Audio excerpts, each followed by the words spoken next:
Hello everyone, আমি অভিরূপ দা বলছি। নিজের স্বপ্নটাকে কিন্তু বাস্তবায়িত করতে হবে। খালি ভিশন দেখলে হবে না, ভিশনটাকে মিশনে নিয়ে যেতে হবে। তোমাদের WBCS বা সিভিল সার্ভিস হওয়ার যাই কারণ হতে পারে।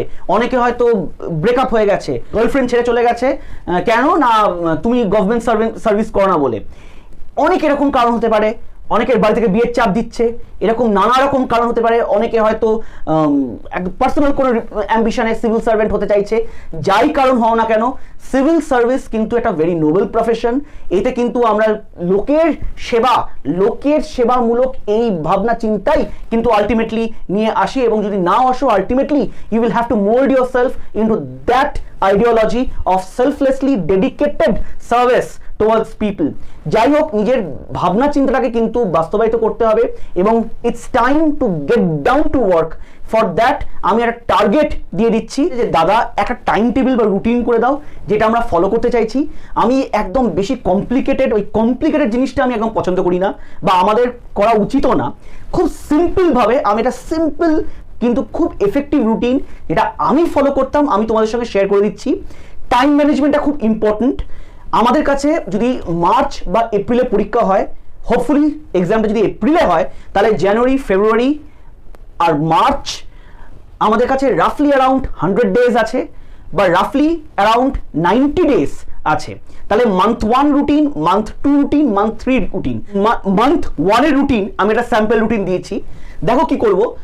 শীতের দিন একটু দেরি করে যদি ঘুম থেকে উঠি, নট লেট বাই 7টার পর ঘুম থেকে ওঠা উচিত নয়, যার সামনে একটা সিভিল সার্ভিসের মতো একটা সিরিয়াস যে এক্সামের জন্য প্রিপারেশন করছে।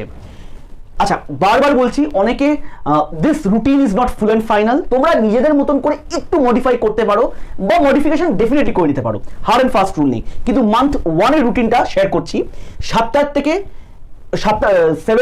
ভোরবেলা 7টার সময় উঠলে 9টা পর্যন্ত 2 ঘন্টার টাইম নিয়েছি। তোমরা ওটাকে শর্ট করতে পারো, 1.5 ঘন্টা করতে পারো, 1 ঘন্টা করতে পারো। এক্সারসাইজ, জিম বা যোগা বা জগিং, যেটাই খুশি। এইটা খুব ইম্পর্টেন্ট। এইটা কিন্তু ওয়েস্ট অফ টাইম না। আমরা যদি এক্সারসাইজ না করি, একটু জিম বলতে পারো, বা জগিং না করি, বা রানিং না করি, একটা healthy mind resides in healthy body. একদম রুগ্ন হয়ে পরীক্ষার হলে জম্বি টাইপ গিয়ে কিছুই ঢুকছে না, মাথায় ঢুকছে না, তারপর তো যদি বিকট কোয়েশ্চেন আসে পরীক্ষা অজ্ঞানে পড়ে গেল।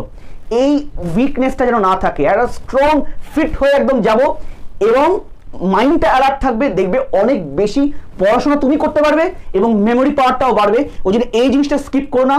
লাইট জগিং করে আসো, একটু যোগা করো। যদি যারা এক্সারসাইজ একদম করায় অভ্যস্ত নয়, ডোন্ট স্টার্ট অফ, নতুন কিছু স্টার্ট করো না, শরীর খারাপ হয়ে যাবে। তারা জাস্ট একটু যোগা করো, একটু ডিপ ব্রিদিং করলে, একটু মেডিটেশন করলে। মোট কথা, এই টাইমটা একটু নিজের শরীরের প্রতি খেয়াল নাও। স্ক্রিন টাইমিংটা কিন্তু একটু কমাতে হবে, নাহলে কিন্তু চোখের ওপর চাপ পড়বে। স্ক্রিন টাইমিংটা কমিয়ে আমরা একটু স্ট্যান্ডার্ড টেক্সট বুকের ওপর দিয়ে যাব। কিছু স্ট্যান্ডার্ড বুক আমি বুক লিস্ট শেয়ার করে দেবো। তার আগে এটা বলছি, 9:30 থেকে তারপর আমি ব্রেকফাস্ট করলাম। মূলত আমার যেটা হতো, আমার স্টার্ট হতো ওই 9 থেকে 9:30-র মধ্যে আমি স্টার্ট করতাম। ওই একবার যখন স্টার্ট করতাম, আমি একদম টানা 3:30 অবধি পড়তাম, 3:30 অবধি পড়তাম। আমি সাজেস্ট করবো এই রুটিনটাই। এই সময় হার্ড কোর টেক্সট বুক, আমি বারবার বলছি, আমি কিছুতেই বলতে পারবো না যে র্যান্ডম একটা এমসিকিউ করবো, র্যান্ডম কোয়েশ্চেন পেপার করবো না। Hard core text. First month 1, month 2, month 3, first month বলে দিয়েছিলাম সেই হিস্ট্রিতে আমাকে করতে হবে হার্ড কোর। আইদার জীবন মুখোপাধ্যায় ভালো করে পড়বো, কৃষ্ণা রেড্ডি, এবং আমাদের একটা যে ভালো যে জিএস ম্যানুয়াল, আরিয়েন্টেড যে জিএস ম্যানুয়াল আছে, এই হার্ড কোর টেক্সট, মাজিদ হোসেন, এই হার্ড কোর টেক্সটগুলো এই সময় আন্ডারলাইন করে point wise, important point wise করে পড়বো। এই 9:30 থেকে 3:30 কিন্তু মেজর টাইম। এই সময় কিন্তু উঠবে না। এই সময় ইউটিউব চেক করবো, ইউটিউব ভিডিওস চেক করবো, একটু ফেসবুকটা চেক করে নেবো, হোয়াটসঅ্যাপটা দেখি না কি পিডিএফ পাঠিয়েছে। ওই পিডিএফগুলো কিন্তু ওই পিডিএফেই পড়ে থাকে। একটু টেলিগ্রাম চ্যানেল চেক করি, এটা করি, একটু নেটফ্লিক্সে দেখি, একটু দেখি না হইচইতে কি দিয়েছে। একদম না, মোবাইল যেন এই সময় না থাকে। হার্ড কোর টেক্সট মানে টেক্সট। কৃষ্ণা রেড্ডি পড়ছো মানে কৃষ্ণা রেড্ডি পড়বে, মাজিদ হোসেন পড়ছো মাজিদ হোসেনই পড়বে। যে কোনো স্টার্ট অফ উইথ হিস্ট্রি, এই সময় কিন্তু খুব ইম্পর্টেন্ট স্টাডি যেন হয়ে থাকে। বারবার বলছি, ওই যে একবার বলেছিলাম না যে কত ঘন্টা পড়বে, ঘন্টাটা ডেফিনেটলি একটু বাড়িয়ে দিয়েছে এখানে, কারণ পরীক্ষার 3 মাস আগে 2 মাস আগে নিশ্চয়ই বলবো না যে 2 ঘন্টা পরেই হয়ে যাবে। এই সময় ওই যে বলছি না, ওই 5 ঘন্টা 6 ঘন্টা, এইটা হচ্ছে আমার মেজর এরিয়া।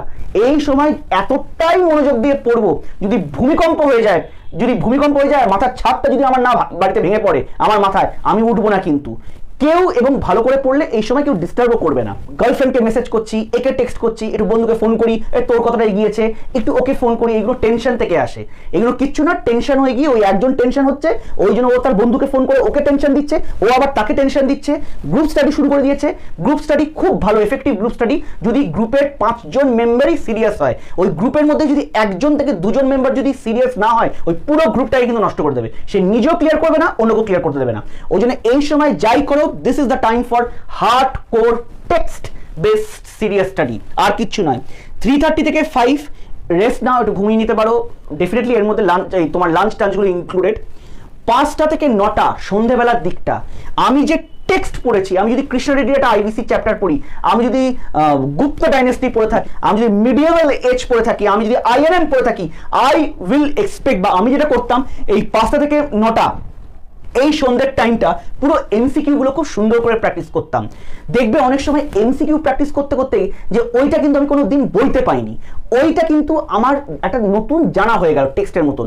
আমি আইদার আমার তখন টেক্সট বুকে গিয়ে যাব, নোট মেকিং গেলাম, এটাই নোট মেকিং, মানে আমি হার্ডকোর টেক্সট পড়ছি। এক্সাম্পল দিয়ে বলছি, আবার কৃষ্ণা রেড্ডি, আমি হার্ডকোর টেক্সট 9:30 থেকে 3:30 পড়লাম, তারপর আমি 5টা থেকে 9টার সময় যখন এমসিকিউ প্র্যাকটিস করতে বসছি, হতে পারে যে এটা আমি জানি, অনেকগুলো দেখবে এটা আমি জানিই না, আমি নতুন, আমি এটা বইতেও পাইনি, তখন ওই এমসিকিউগুলো আমি সলভ করব। ওই সলভ করে আমি সব থেকে ভালো হয় যদি you go back to that text আর ছোট্ট একটা অ্যাস্ট্রিক করে যে না, Alauddin Khilji is also known as this, oh he is also known as Shahi Bekhabar, oh he is also nicknamed Rangila for so and so। এই ছোট ছোট ওয়ান লাইনার ফরম্যাটে নোটস গুলো ওই টেক্সটের মধ্যেই করব, তাহলে দেখবে তোমার হোলিস্টিক প্রিপারেশন। সকালবেলা টেক্সট পড়ছো, সন্ধ্যাবেলা এমসিকিউ প্র্যাকটিস করছো, মানে এমন সুন্দর রিভিশন হয়ে যাবে না, অটোমেটিক ভাবে ওই রিভিশনটা হয়ে যাবে। ফ্রম 9 to 12 অবভিয়াসলি এর মধ্যে তোমার dinner included. I will suggest that you go for maths and reasoning. এই রাতের দিকে একটু লাইট আমাকে পড়তে হবে, আমি খুব বেশি হেভি জিনিস করব না। ম্যাথস আর রিজনিংটা এই রাতের দিকে তুমি খুব সুন্দর করে ওই 3 ঘন্টার মতন একটু প্র্যাকটিস করবে। এই পার্টটা কিন্তু কনস্ট্যান্ট থাকবে, মানে আমি রেগুলার এটাকে হিস্ট্রিতে করতে পারি একদিন, পরের দিন জিওগ্রাফি করতে পারি, তারপর দিন পলিটি করতে পারি, তারপর দিন সায়েন্স করতে পারি, এবং তার বেসিসে আমি এমসিকিউটা চেঞ্জ করব। কিন্তু এই 9টা থেকে 12টা আমি ম্যাথস আর রিজনিংটা রেগুলার প্র্যাকটিস করব। যারা যারা ম্যাথসে দুর্বল, যারা যারা রিজনিংয়ে দুর্বল, তুমি একটা মাস করে দেখো, রোজ রাত্রির 9টা থেকে 12টা আমি ম্যাথস আর রিজনিং প্রিভিয়াস ইয়ার্স কোয়েশ্চেনগুলো কেরাম আসে, এবং ওই দেখে দেখে আমি RS আগরওয়ালের এক্সাম্পল, সলভড এক্সাম্পল এবং বেসিক কিছু টাইপের কোয়েশ্চেনগুলো যদি প্র্যাকটিস করা শুরু করো, তুমি এটা হোল জানুয়ারি মান্থ করে দেখো, ফেব্রুয়ারি মান্থে তোমার কনফিডেন্স এইখানে ছিল, তোমার কনফিডেন্স মানে এইখানে যদি থাকে, এখন তোমার কনফিডেন্স এইখানে চলে আসবে। রেগুলার প্র্যাকটিস অফ ম্যাথস খুব ইম্পর্টেন্ট। সেকেন্ড মান্থে আমি যদি চলে আসি, এই হার্ডকোর টেক্সটের জায়গায় সেম 9 to 3:30 বা 9:30 to 3:30 আমি এবার রিভিশনে চলে আসবো। বারবার যতবার পারো রিভিশন। এই যে আমাকে অনেকে বলছে যে মনে রাখতে পারছি না, মনে রাখার একটাই উপায় রিভিশন।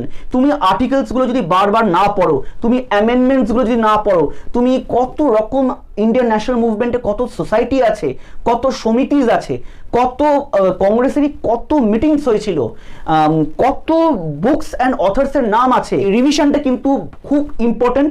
এখানে রিভিশন অ্যান্ড এমসিকিউ এই বোধটাও দিতে পারো উইথ রিভিশন। 5 থেকে 9 এমসিকিউ প্র্যাকটিস, এবং আমি এবার সাজেস্ট করব এই সময় এমসিকিউ প্র্যাকটিস তো করবেই, মক টেস্ট, এই মক টেস্টগুলো দেওয়া শুরু করো। কোথাও মক টেস্ট যদি ভর্তি এর মধ্যে না হও, বা যদি মনে হয় যে হব না, অনেক ভালো ভালো মক টেস্ট এক্সাম দেওয়া যায় নেটে, ওইগুলো দাও, বা খুব ভালো ভালো আরিয়েন্টের মক টেস্টের পেপারস থাকে, ওই আরিয়েন্টের দেখবে জিএস এর এরকম WBCS মক এক্সামগুলো দেওয়া থাকে, ওই পেপারগুলো এবার সলভ করতে শুরু করো। যত বেশি সলভ করবে তত বেশি আইডিয়া হবে, তত বেশি নিউ এক্সাম প্যাটার্নে কিরকম করে কোয়েশ্চেনগুলো সলভ করতে হয় শিখে যাবে। এই এমসিকিউ প্র্যাকটিস আর মক টেস্টের উপর নজর দাও। আর 9 to 12 আমি ম্যাথস অ্যান্ড রিজনিং একদম বহাল রাখবো, কারণ হিস্ট্রিতে 50-তে 50 যাতে আমি পাই এবং 25-এ 25 যাতে ম্যাথস অ্যান্ড রিজনিংয়ে পাই, এই দুটো পার্ট কিন্তু আমি কনস্ট্যান্ট রাখছি।